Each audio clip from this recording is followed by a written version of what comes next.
So hello everyone, hope you are doing good. Welcome back to my channel. Today we are discussing the solutions for the weekly contest 338 which was held on 26th of March 2023 on Sunday. And I will say the questions were on the easier side, especially the first two questions because we can solve them using brute force approach. And yeah, the other two questions definitely require some thinking. So in this video we'll be talking about the second question here. So come to second question. Yeah. So this is the question. This I'm trying to go like I will be solving this using the brute force approach. Let us see how it works. So what we are given here is we are given a nums array. As you can see, this is the input. Only a single array is given to us in input. It's zero indexed and of size n, of length n. You can perform the following operations as many times as you want. Pick an index I that you haven't picked before and pick any prime number p less than nums of I, then subtract different nums of I. So what they are saying is you can take any number from nums of I and subtract it from a prime number which is strictly less than nums of I. So please make these things very clear in your mind what it means. You can pick any number. That means let us say for each number in nums of I have to serially subtract it from a prime number which is strictly less than it. Okay, as simple as that. For example, starting from 4, I have to subtract it from a prime number which is less than it, such that what they are trying to say is return true if you can make nums of I a strictly increasing array using the above operations and false otherwise. What that means is, for example, 4 is here. I will subtract it from a prime number. Let us say 3. It becomes 1. Okay, it becomes 1 here. Next comes 9. I will subtract it from 7. Okay, it becomes 2 here. Similarly, for 6, I will subtract it from, let us say, 6. I'm not subtracting. Okay, see, this is not compulsory. This is not compulsory to do. Okay, subtracting from a prime number is not compulsory to do. But the only thing is, if you are going to subtract, then the number panel should be less than or equal to number. That means after subtracting, it shouldn't become a negative thing. Okay. So in the case of 6, I'm not doing anything. In case of 10, I am again not doing anything. So definitely it becomes this. Okay. 1 to 6 and 10. So in this case, the answer is true. So what they are trying to say is either see, I have to make this array a strictly increasing array. Strictly increasing means they've given the definition also. A strictly increasing array is an array whose elements are strictly greater than the preceding element. For example, if I take 10 in this, 10 is strictly greater than 6. Similarly, 6 is strictly greater than 2. Strictly means it shouldn't be equal. Okay, I cannot have 1, 2, 2, 10. Okay, because 2 and 2 are same. That means always the element should be greater than the preceding element. It cannot be equal than the preceding element. Okay, that is the answer, basic understanding of it. So this is given to us. What I am trying to do is see. I am going to use the manual brute force approach. What it means is I am trying to take all the prime numbers first of all from all the prime numbers between 2 and 1000, between 2 and 1000. Then I will just print and show what I'm doing. Okay. So in this I'm going to store. My understanding is to store the prime numbers in descending order. Okay. Starting from 1000. Why I am taking 1000? You will have to comment it below in the comment section. This thing I'm not going to say. You will have to comment it below why I'm taking it from 1000. Hint is from see the constraints and you will understand why I'm taking like that. Okay. For I in range 1000. So it will go from 1000 till the number 2. I will see what is a prime number basically. A prime number is a number. See, I'll take all numbers. For example, I am talking about a number j. Okay, take all numbers from 2 to the number j. They should not be dividing j. If that is the case, then j is a prime number. I will again repeat: a prime number is the one for which any number greater than j, other than the number one, do not divide that. Okay. For example, take the number 7. 7 cannot be divided by any number from the range 2 to 6. That's why 7 is a prime number. Similarly, the number 13, okay? 13 cannot be divided by any number in the range 2 to 12. That's why 13 is a prime number. So any number less than that number starting from 2. That is any number other than 1 till the number less than it shouldn't divide that number. Okay. So take the case of 13. It's 2 to 12. uh, Any number within this range is not able to divide 13. That's why 13 is a prime number. Okay. So that's what I'm trying to do. I'm trying to take from 2 till the number till the number minus 1. See, whenever I write I, that means the loop will run till I minus 1. Okay. So, but when I write 2, it will start from 2 itself. So, always from 2 to then I minus 1, the number, it will go. If then that, say this is j, right? J will be having this range from 2 to I minus 1. If j is able to divide I, then break. That means I is not a prime number. See, in Python, what will happen is if this for loop does not complete successfully, then only will enter the else part. Please note this point. This is a very, very important point. If the follow completes successfully, that means break condition is not witnessed. Only then I will go inside the else part. In the else part, what is happening? I will append p with I. When it will happen? When the break condition is not witnessed. If there is a break condition, then the else part will not be executed. So let me show you how my prime numbers are getting printed. Why I am taking this from 2 to 100? You will have to tell me that. Okay. Why this thousand? Sorry, 2 to 1000. Why this thousand is coming? You will have to tell me that in comment section. Okay. So this is my prime number array. See, the maximum number is 997. That means it's not exceeding 1000. And if you see the starting part, it is more than one. That is, it's starting from 2. Okay. 2, 3, 5, 7, 11, 13, 17, 19. Okay. So these all are the numbers for which it has only two factors, either the number itself or the number 1. Okay. That's the definition of prime numbers. So I will comment it below. Next lies, the next part is very important one. For I in range of n, okay, I in range n, what is n? For I am going through the index C.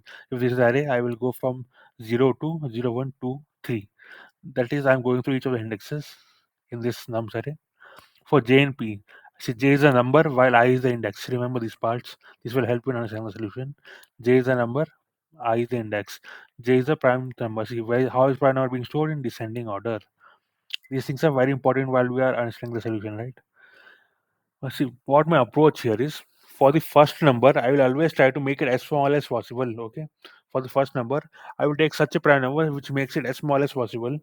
For the second number, I will take a prime number which makes it as small as possible, but still it should be greater than the previous value. See, from see what is the difference coming for the first number and rest of the numbers. What's the difference? For the first number, I can make it as small as possible, right? I'll subtract it from the biggest possible prime number, which is less than it. Okay, because see, they've clearly given p should be strictly less than nums of I. So I will take a prime number which is just smaller than 5, and let us say 3. 3 is smaller than 5. 3 is the biggest prime number less than 5. I will subtract it and make it 2. But for the rest of the numbers, I have to ensure one more condition. I have to subtract and make it small. That is fine. But one more condition is it should be greater than the preceding element. It should be strictly greater than the preceding element. Okay, I have to make it strictly increasing, right? It should be strictly greater than the preceding element. So that is the difference between index 0 and rest of the indices. So let us see again code here. So see, I will go through all the prime numbers in descending order. Okay, if j is less than nums of y, that means, see, because in the question they told no, the prime number should be strictly less than the nums of y. Only then I can subtract my number with prime number. I've taken two cases. One is the case when the index is 0, which I told just now, and the rest is all the indices, other indices. So when I is equal to 0, directly subtract without thinking much, directly subtract it with my nums of I. Nums of I minus equal to j. That means nums of I is equal to nums of I minus j. Simply subtract it. Okay, then break it. For all other indices, I have to ensure one more thing. I simply cannot subtract. First, I have to ensure whether my nums of I minus j is greater than the preceding element. If that happens, only then I will select j. Otherwise, I will have to quit that j. Okay, what that means is, for example, see, this 5, suppose I have subtracted with 3, it becomes 2. Okay, now I have to select a j such that 8 remains greater than 2, because see, if I subtract 8 with 7, 7 is also prime number, right, which is less than 8, it becomes 1. The previous number, it became 2. Okay, 5 became 2, but 8 became 1. It's not possible. Okay, because we have to ensure that it's strictly increasing. So I cannot subtract 8 with 7, but I can subtract 8 with 5, so it becomes 3. Okay, so that's why for all indices other than 0, we have one more condition coming here.